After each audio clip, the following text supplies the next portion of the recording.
नमस्कार, आप देख रहे हैं न्यूज वन इंडिया। मैं हूं आपके साथ पूजा यादव। भारत चीन विवाद पर बड़ी खबर। इस बीच आपको बता दें, प्रधानमंत्री मोदी ने सर्वदलीय बैठक बुलाई है। 19 तारीख को शाम 5 बजे ये बैठक बुलाई गई है। वर्चुअल बैठक में प्रधानमंत्री मोदी बड़ा फैसला ले सकते हैं। सरकार ने दी है सेना को खुली छूट। सेना के कमांडर्स को कार्रवाई की खुली छूट दी गई है। सेना की टुकड़ियों को आगे बढ़ाने के लिए भी कहा गया है। तो ये बड़ी खबर इस बीच आपको दे रहे हैं। 19 जून को शाम 5 बजे दरअसल ये बैठक संपन्न होगी। सरकार ने सेना को खुली छूट दे दी है, जो कि बड़ा अपडेट इस वक्त का है, जो हम आपको बता रहे हैं। दरअसल पूर्वी लद्दाख की गलवान घाटी को इस वक्त और ज्यादा गतिविधियां वहां पर बढ़ाई जा रही हैं। इस लिहाज से बहुत खास देखा जा रहा है। और भारत चीन विवाद पर बड़ी खबर उस बीच आपको बता रहे, प्रधानमंत्री मोदी ने सर्वदलीय बैठक बुलाई है।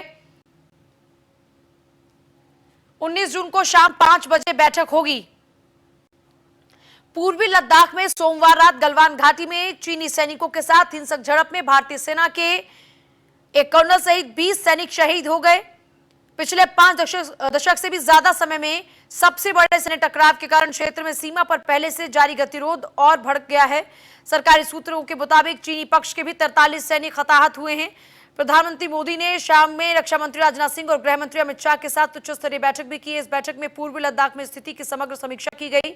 समझाइए जा रहा है कि भारत ने 3500 किलोमीटर की सीमा पर चीन के आक्रामक रवैये से निपटने के लिए दृढ़ रुख जारी करने का फैसला किया। सैन्य सूत्रों के मुताबिक पूर्वी लद्दाख में चीनी वायुसेना की बड़ी गतिविधियां भी देखी गई हैं। दोनों ही देशों की सेनाओं ने झड़प के स्थान पर मेजर जनरल स्तरीय वार्ता की। विदेश मंत्रालय ने भी एक बयान में कहा कि पूर्वी लद्दाख में भारत और चीन की सेनाओं के बीच हिंसक झड़प क्षेत्र में यथास्थिति को एक तरफा तरीके से बदलने के चीनी पक्ष के प्रयास के कारण हुई है। लेकिन चीन ये कह रहा है कि गतिरोध भारत की ओर से शुरू हुआ, प्रोटोकॉल भारत की ओर से तोड़ा गया।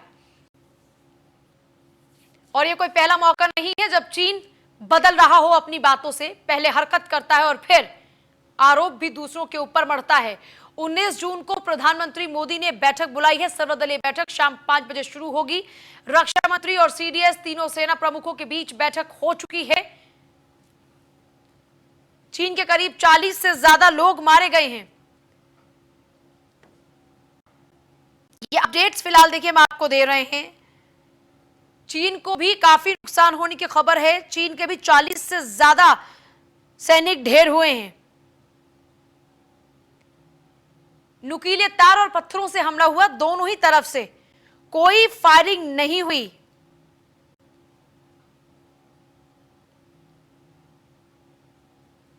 भारत के 20 जवान झड़प में शहीद हुए हैं। इस बीच रविवार सोमवार की रात को दरअसल झड़प हुई थी, जिस दौरान में पहले खबर यह आती है कि हमारे 3 जवान शहीद हुए, लेकिन उसके बाद में थोड़ा सा और आंकड़ा अपडेट होता है और पता लगता है कि हमारे भी 20 जवान शहीद हुए हैं। लेकिन उसके बाद से लेकर अब तक पूरे देश में लगातार विरोध भी देखने को मिल रहा है और विरोध स्वरूप व्यापारियों के अंदर जो नाराजगी है उसके मद्देनजर देखा गया कि कई जगहों पर चीन के पुतले फूंके गए। भारत चीन तनाव पर देश की जनता में गुस्सा है। अलग अलग शहरों में लगातार प्रदर्शन किए जा रहे हैं। चीनी सामान का बहिष्कार किया जा रहा है, पुतले फूंके जा रहे हैं। उत्तर प्रदेश के कई जिलों में प्रदर्शन का माहौल देखने को मिला। लखनऊ के व्यापारियों में गुस्से का माहौल, व्यापारियों ने चीन का झंडा भी जलाया। यहां तक कि कानपुर, महाराजगंज, वाराणसी सभी जगहों पर लगभग एक जैसा ही नजर आया। तस्वीरें आप देख सकते हैं। चीनी सामान का बहिष्कार भी किया जा रहा है। उत्तर प्रदेश के कई जिलों में ऐसी ही तस्वीरें हैं। दरअसल बॉयकॉट किया जा रहा है चीनी सामान का। व्यापारियों ने चीन का झंडा जलाया है। अपने स्तर पर ही लोगों ने यह फैसला लिया। जो व्यापारी हैं, स्थानीय व्यापारी, उनकी ओर से फैसला लिया गया कि चीनी सामान का अब हम विरोध करते हैं। तो जितना भी चीनी सामान है उसका विरोध कर रहे हैं। ये तस्वीरें आप देख सकते हैं। आग लगाई जा रही है चीन के झंडे के। और इसके साथ साथ ये कानपुर की तस्वीर आप देखिए, जहां पर जो चीनी इलेक्ट्रॉनिक आइटम्स है उनको तोड़ा जा रहा है विरोध स्वरूप। और हाथों में तिरंगा लेकर ये लोग सड़कों पर उतरे और विरोध स्वरूप चीनी झंडे को जलाकर नाराजगी जाहिर कर रहे हैं। क्योंकि इस बार जो चीन ने हरकत की है, देखिए लंबा अरसा गुजरा लेकिन अब एक बार फिर से चीन अपनी औकात दिखा रहा है। 1975 में आखिरी बार गोली चली थी। 1967 के बाद सोमवार को सबसे बड़ा टकराव भारत और चीन के बीच में रहा, जिसमें हमने अपने 20 जवानों को खोया है। अब लोग किस तरह से विरोध को जाहिर कर रहे हैं, जरा वो सुनिए। ने हमारे एलएसी को क्रॉस किया है। भारत की सीमा में आकर के वो हमारे 20 सैनिकों को उन्होंने शहीद किया है और आज पूरे देश में इस बात के लिए आक्रोश है कि उन्होंने एलएसी को पार किया और बार बार वो इस तरह की हिमाकत करते हैं। लेकिन उसको याद रखना चाहिए कि 1962 और 1965 का भारत नहीं है, यह 2020 का भारत है। मोदी हमारे लीडर है और चीन को पूरा पक्का जवाब दिया जाएगा और जरूरत पड़ेगी तो हर एक बच्चा भारत का सेना में भर्ती होने के लिए तैयार है। इस बार कोई भी चीन से पीछे हटने के लिए तैयार नहीं है और घर की महिलाओं ने, भारत की महिलाओं ने ठाना है कि उनके शरीर पर, उनके किचन में, उनके घर में कोई भी चीनी सामान नहीं रहेगा और हम चीन के पूरे सामानों का पूरी तरह से बहिष्कार करेंगे। वो जगह बड़ा दुर्गम है, चारों तरफ बर्फ से ढका हुआ है, रास्ता नजर नहीं आता है। लेकिन जो 1962 की सिचुएशन था उस समय और इस समय जमीन आसमान का फर्क हो गया। हमारे पास उस समय आधुनिक हथियार नहीं थे, उनके पास आधुनिक हथियार राइफलें थी। इस समय हमारे पास ऐसे ऐसे राइफल और ऐसे ऐसे आधुनिक हथियार हैं कि उनका हम मुंह तोड़ जवाब दे सकते हैं। हमें पीछे नहीं हटेंगे। हम सरकार से निवेदन करेंगे, भारत सरकार से, प्रधानमंत्री से और रक्षा मंत्री से निवेदन करें कि इसका मुंह तोड़ जवाब दिया जाए जो हमारे जवानों ने वहाँ पर शहादत दी है। भारत सरकार से यह मांग करते हैं कि हमारे 20 जवानों के शहादत के बदले उनके 120 जवान जब तक मारे नहीं जाते तब तक हमारी इंडिया आर्मी को संतुष्टि नहीं मिलेगी और हमारे देश के नागरिकों को संतुष्टि नहीं मिलेगी। आज तक हम 1962 की बात करते आते हैं। 1962 में हमने और हमारे देश की इंडियन आर्मी ने उनको उस समय खदेड़ दिया था जब हमारे पास केवल लाठी होती थी। आज तो हमारे पास ऐसे आधुनिक हथियार हैं कि हम अपने देश में बैठे हुए चाइना को भी उड़ा सकते हैं। और जिस तरह से चाइना ने हमारे 20 सैनिकों को इस तरह से जो घात लगाकर हमला किया है, हम पूरे समस्त देशवासी चाहते हैं कि माननीय प्रधानमंत्री नरेंद्र मोदी से ताकि इसका बदला लिया जाए और चाइना में घुसकर उनके वहां पर हमारे भारत का झंडा गाड़ा जाए ताकि चाइना कभी भी हमारे भारत के ऊपर नजर उठाने की हिम्मत न कर सके। चाइना हो या पाकिस्तान, अब हमें किसी से डरने की जरूरत नहीं है। हम सक्षम हैं, हम भारतवासी विश्व में राज कर सकते हैं। की जो घटनाक्रम हुआ है उससे हमारे अंदर इतना आक्रोश है कि हम कुछ भी करने के लिए तैयार हैं। अगर भारत सरकार की तरफ से हमारे लिए कोई भी ऑर्डर होगा हम उसे फॉलो करेंगे।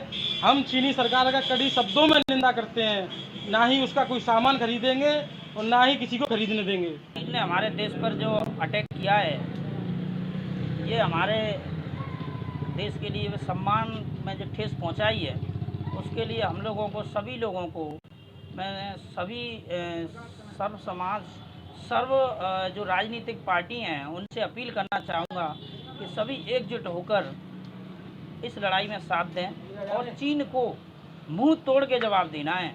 क्योंकि हर बार हम लोगों पे, हमारे देश पर, भारतवर्ष पर हर बार इन लोगों ने अटैक किया है, नुकसान किया है। तो अब हमारा देश इतना कमज़ोर नहीं है। हमारी देश के जो सम्मानित जनता है, सभी लोग हैं, सभी लोग इस चीज़ के आक्रोशित हैं और सभी लोग बढ़ चढ़ के इस चीज़ में भाग लेने के लिए तैयार हैं। वे किसी हद तक जा सकते हैं। चीन ने जो भी किया है बहुत गलत किया है और जैसे ही यहाँ चीन के द्वारा जो हमारे सैनिक मारे गए हैं उसमें कड़ी निंदा करता हूँ और इसके लिए मेरे अंदर बहुत गुस्सा भी है। आज से ना तो मैं कोई चीन का सामान खरीदूंगा ना खरीदने दूंगा। सबको जो भी है सुझाव दूंगा कि कोई चीन का सामान ना खरीदे। मेरा नाम चेतन सिंह है। चेतन जी, जो हमला हुआ चीन ने किया इसके बारे में क्या कहना चाहोगे? मैं इसके बारे में ये कहना चाहता हूँ पूरे देश से कि आज से हम ये संकल्प लें कि ना ही चीनियों को घुसने देंगे और ना ही चीनी सामान का उपयोग में लेके आएंगे। मैं बिल्कुल चीनी के खिलाफ हूँ और इस घटना की निंदा करता हूँ। कल की जो घटनाक्रम हुआ है उससे हमारे अंदर इतना आक्रोश है कि हम कुछ भी करने।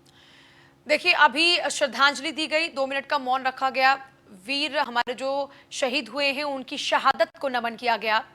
इस बीच भारत चीन विवाद पर बड़ी खबर हमने आपको बताई। सर्वदलीय बैठक 19 तारीख को होगी, शाम 5 बजे बैठक संपन्न होगी। वर्चुअल बैठक में बड़ा फैसला प्रधानमंत्री मोदी ले सकते हैं। सरकार ने सेना को इस वक्त खुली छूट दी है। सेना के कमांडर्स को कार्रवाई की खुली छूट दी गई है। सेना की टुकड़ियों को आगे बढ़ाने के लिए इस वक्त कहा गया है, यानी बातचीत के जरिए नहीं बल्कि अब चीन को करारा जवाब दिया जाएगा, वो भी उसकी ही जुबान में। क्योंकि चीन अगर ऐसे बाज नहीं आता तो उसे सबक सिखाने के लिए भारत तैयार है। अश्विनी, मेरे सहयोगी की रिपोर्ट जरा देखिए, क्या कुछ इस वक्त तस्वीर है कानपुर की। पानी सबसे ऊपर हो गया है, अब भारत के व्यापारी चाइना को चरणबद्ध तरीके से आर्थिक नुकसान पहुंचाएंगे। चाइना के माल को अब हम लोग नहीं बेचेंगे। चाइना के माल का जनता और व्यापारी मिलकर बहिष्कार करेंगे। भारत से बहुत बड़ा व्यापार चाइना का होता है, लेकिन चाइना को अभी समझ नहीं आ रही है। अब जो हमारे कल सैनिक शहीद हुए हैं, इसके बाद से देश के बच्चे बच्चे का खून खौल उठा है। अब चाइना को किसी भी सूरत में बर्दाश्त नहीं किया जाएगा। चाइना को हम लोग आर्थिक नुकसान भी पहुंचाएंगे और साथ ही साथ आवश्यकता पड़ी तो देश का एक एक नागरिक जाकर के युद्ध करेगा। अब समय बहुत बदल गया है। चाइना के होश अब ठिकाने लगाने का समय आ गया। देखिए, निश्चित तौर पे आम जनता को इसमें बढ़ चढ़ कर सहयोग करना चाहिए और चाइना का जितना भी सामान है उसका बहिष्कार करना चाहिए। इसके साथ एक बात ये भी हम कहना चाहेंगे कि आम जनता के साथ साथ सरकार जो लगातार चाइना को बड़े बड़े टेंडर दे रही है, चाहे वो अभी हाल ही में जो टनल बनाने का टेंडर दिया है, इसके अलावा और बहुत सारे टेंडर जो चाइना को दे रही है, जिसमें करोड़ों अरबों रुपए का फ़ायदा चाइना उठाता है और फिर उसी के बाद उसी से वो जो है शक्तिशाली बनता है और फिर वो हमारे ही जो नौजवानों पे हमला करता है, हमारे देश को कमज़ोर करता है। तो निश्चित तौर पे जहाँ पे आम जनता को सख्त कदम उठाकर चाइना के सामानों का बहिष्कार करना चाहिए, वहीं पे सरकार को भी सख्त कदम उठाते हुए चाइना से किसी भी तमाम तरीके के ताल्लुक ख़त्म करके स्वदेशी अपनाने की और जो अपने देश की जो कंपनियाँ उनको बड़े से बड़े टेंडर देने चाहिए। अब लड़ाई आर पार की होगी। आज हमारे देश में चाइना के 38% प्रोडक्ट हमारे देश में चाइना के बिक रहे हैं और हमें ये तय करना है कि हमारा बच्चा 200 रुपये की रिमोट कार से नहीं खेलेगा, 250 रुपये की उससे निम्न स्तर की कार से खेलेगा, मगर 200 रुपये की चाइना की कार हम नहीं खरीदेंगे। लखनऊ का हर व्यापारी को जो चीन के द्वारा हरकत करी गई है उससे उसका खून खौला हुआ है और हम एक व्यापारी होने के नाते ये संकल्प लेते हैं कि हम चाइना को एक व्यापारिक तौर पर है हम उसका बहिष्कार करेंगे और उसके हर सामान का बहिष्कार करेंगे और ये पूरी तरीके से कोशिश करेंगे कि हर व्यापारी उनके सामान का बहिष्कार करे और आर्थिक रूप से उसकी जो स्थिति इतनी सुदृढ़ है, जो हमारे खिलाफ भारत के खिलाफ वो उपयोग भी करता है, उसको कमज़ोर करें और उसके सबक सिखाएं। कि अब हम लोगों ने तय कर लिया है, अब हम लोग कोई भी चीनी सामान नहीं बेचेंगे और अभी तक ये हो रहा था कि बात करके मसले को सुलझाया जाएगा, लेकिन अब बात जो है सर से ऊपर उठ चुकी है। अब बात जो है बात करके नहीं निपटा जाएगी। अब तो युद्ध ही कराएंगे लखनऊ वाले और हमेशा तैयार। जो हालात बने हुए हैं, जिसके बाद जानकारी होती है कि हमारे जो देश के सैनिक हैं, 20 सैनिक वो शहीद हो चुके हैं, तमाम सैनिक घायल है।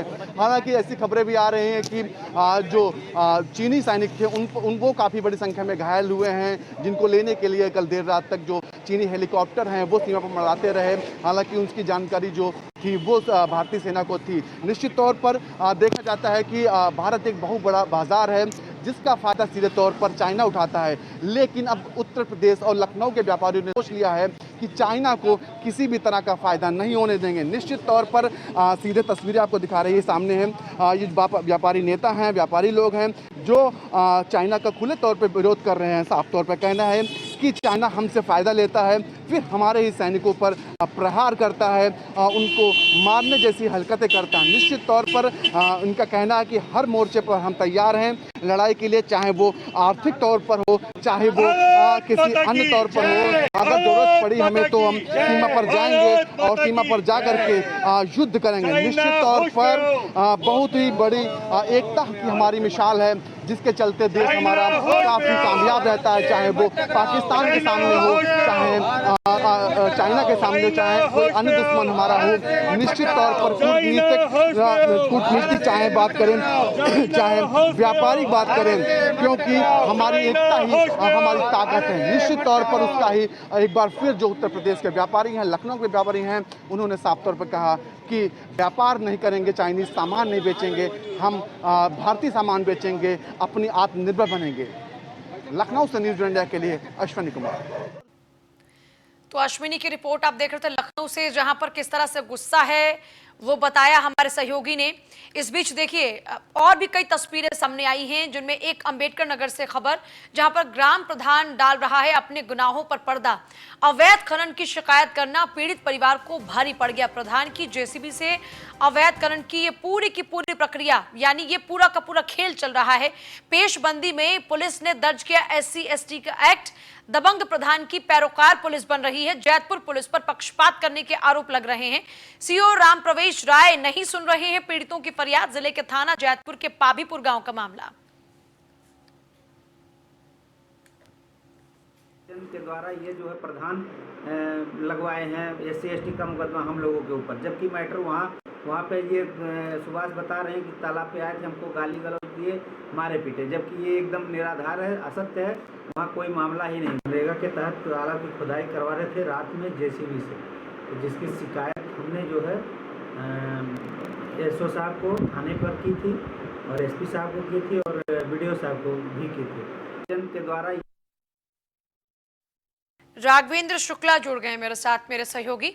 राघवेंद्र, क्या है ये पूरा माजरा?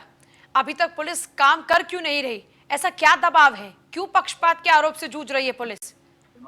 बिल्कुल पूजा, मैं आपको बता दूं, प्रधानी चुनाव आते ही शुरू हो चुका है राजनीतिक समीकरण, और इसमें जो है ऐसे में जब एक पक्ष दूसरे को कहीं ना कहीं से, चाहे वो मुकदमे में फंसाकर या अन्य किसी जो है मामले में फंसा दिया जाता है, जिससे चुनाव या तो जो है विपक्षी न लड़ पाए, और अगर लड़े भी तो उसका भारी नुकसान हो। कहीं ना कहीं से इसको जैसे जैसे चुनाव आ रहे हैं, इस तरीके की घटनाएं लगातार देखी जा रही हैं। एक हाल में ही एक मामला अम्बेडकर नगर जनपद के तहसील जलालपुर का आया हुआ है, जिसमें ग्राम सभा पाभीपुर, इसमें भूतपूर्व सैनिक है जगदीश नारायण पांडे, इनके पूरे परिवार को SC/ST एक्ट यानी 311 के मुकदमे में जो है फंसा दिया गया है।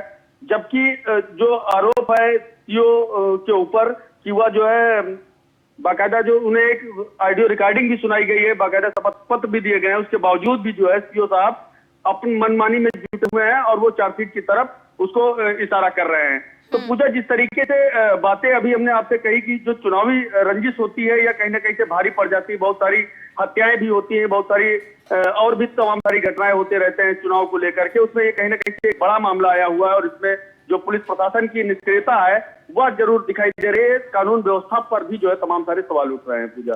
अच्छा, तो अभी तक जो व्यवस्था पर सवाल उठ रहे हैं उसको लेकर कोई पक्ष पुलिस का सामने आया है?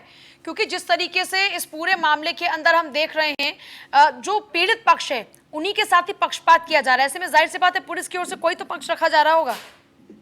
देखिए, जो वहाँ के पुलिस है, CO जैतपुर, अभी हाल में ही, इससे पहले जब उन्होंने मुकदमा दर्ज कराया था उसके बाद उनका ट्रांसफर हुआ था और भारी भरकम रैली के दौरान उन्हें तत्काल प्रभाव से जो है सस्पेंड भी कर दिया गया था। वहाँ के जो सर्किल अफसर हैं राम प्रवेश राय, क्षेत्राधिकारी जलालपुर हैं, उनके द्वारा भी अभी तक हीरा हवाली की जा रही है। मीडिया से भी बात करने में वह सिर्फ यही बात कह रहे हैं कि हम जल्दी ही इसको निस्तारित करवा देंगे या जल्दी ही इस पे FIR जैसी कार्रवाई करने के बाद जो दोषी प्रधान है उस पर 182 की कार्रवाई की जाएगी। लेकिन ये सिर्फ जो है बातें ही हैं, और उन बातों का क्या, जब कोई भी कार्रवाई कागजों पर न दौड़े और पीड़ित जो व्यक्ति है उसको निष्पक्ष कार्रवाई करते हुए उसे जो है कोई सहारा न मिले, तो जो रक्षक है वही भक्षक जरूर दिखाई दे रही है पूजा। और कहीं ना कहीं से यह एक अम्बेडकर नगर पुलिस पर एक बड़ा सवाल है।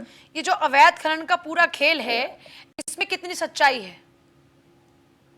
देखिए, निश्चित तौर पर जो प्रधानों के द्वारा आजकल तालाबों की खुदाई की जा रही है, मनरेगा के नाम पर एक बड़ी वसूली की जाती है। कहीं ना कहीं से इसमें जब लेबरों के माध्यम से उसको जो है खुदाई करानी चाहिए, उस जगह पर बड़ी बड़ी मशीनें लगा दी जाती हैं, चाहे वो हाइड्रा हो, JCB हो, या तमाम सारी आधुनिक मशीनों के द्वारा खुदाई की जाती है। और उस खुदाई में जो मनरेगा के नाम पर बड़ा पैसा आता है, उसमें बड़ी बंदरबाट जो है सेक्रेटरी और प्रधान मिलकर करते हैं। जब भी ग्रामीण इनके खिलाफ कोई शिकायत करते हैं तो उन्हें चाहे वो मुकदमे में फंसा दिया जाता है, या अधिकारियों की इतनी ज्यादा हिलाहवाली होती है कि वो तहसील, ब्लॉक और थानों का चक्कर काटते हुए दम तोड़ देते हैं। तो पूजा, जिस तरीके से ये एक मामला आया हुआ है, इसमें बाकायदा वीडियो रिकॉर्डिंग भी दी गई है, अधिकारियों को तमाम सारे बयान भी दिए गए हैं, ग्रामीणों ने भी तमाम सारे एफिडेविट दिए हैं। उसके बावजूद अगर दोषी प्रधान के खिलाफ कार्रवाई नहीं की गई है तो वह जरूर जो है संदेह के घेरे में लिया जा रहा है। और यही मुख्य कारण है कि मीडिया के पास आकर जो है पीड़ित ने स्वयं अपनी बात बताई है और एक निष्पक्ष जांच के लिए जो है आश्वासन चाह रहा है। पूजा, खुद राम प्रवेश राय हमारे साथ CO जुड़ गए हैं। राम प्रवेश जी, आवाज पहुंच रही है आप तक? संपर्क हमारा फिलहाल टूट चुका है, लेकिन हम फिर उनसे बातचीत का प्रयास करेंगे, क्योंकि आखिरकार ये पूरा माजरा है क्या? क्योंकि पुलिस इस वक्त सवालों के घेरे में है।